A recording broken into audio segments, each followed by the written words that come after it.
தொலைபேசி வாயிலாக இணைந்திருக்கிறார் மூத்த பத்திரிகையாளர் திரு குபேந்திரன் அவர்கள். சார் வணக்கம்.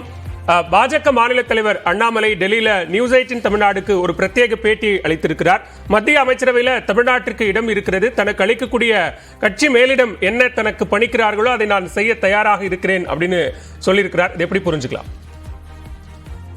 தமிழ்நாட்டில் இருந்து யாருக்கு மத்தியில் அமைச்சர் பதவி கிடைக்கும் என்ற ஒரு ஏசியம் 2 நாட்களாக சுற்றி கொண்டிருந்தது. அது அண்ணாமலையா தமிழிசையா எல் முருகனே தொடர போகிறாரா என்று யாருக்கும் தெரியாத ஒரு சூழ்நிலையில் இப்போது எல் முருகனுக்கு மட்டும் மத்திய அமைச்சரையில் மீண்டும் நீடிக்க வாய்ப்பு கிடைத்திருப்பதாக தகவல் வந்திருக்கிறது.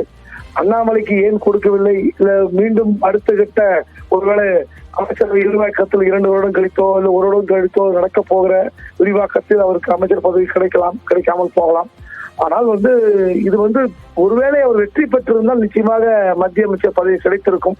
காரணம், தமிழ்நாட்டில் ஒரு பெரிய மாற்றத்தை ஏற்படுத்தியவர் என்ற முறையில் அவருக்கு அந்த அமைச்சர் பதவி கொடுத்திருப்பதில் வாய்ப்பு இருக்கிறது.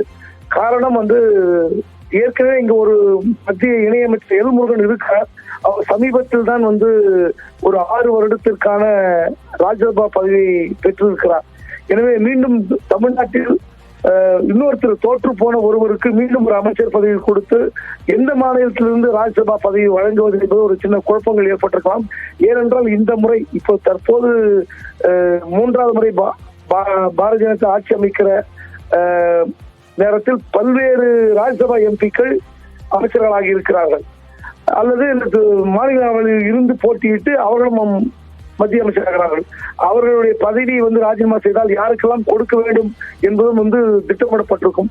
எனவே இந்த குழப்பங்களை தவிர்ப்பதற்காக தற்காலிகமாக அண்ணாமலைக்கு பதவி கிடைக்காமல் போயிருக்கலாம். ஒருவேளை ஒரு அடுத்த வருடம் விரிவாக்கம் செய்தால் வாய்ப்பு இருக்கிறது.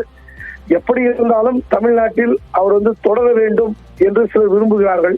அதாவது குறிப்பாக RSS அவர் திமுகவுக்கு எதிரான ஒரு கள போராளியாக இருக்க வேண்டும் என்று RSS கருதுவதாக சொல்கிறார்கள் ஒரு தரப்பு. இன்னொரு தரப்பு இல்லை அவர் இங்க தமிழ்நாட்டை பொறுத்தவரை கூட்டணியை முறித்து கொண்டு ஒரு நிச்சயமாக மத்தியில் ஒரு 20 இடங்கள் 30 இடங்கள் கூடுதலாக பெறக்கூடிய வாய்ப்பை கெடுத்தவர் அண்ணாமலை.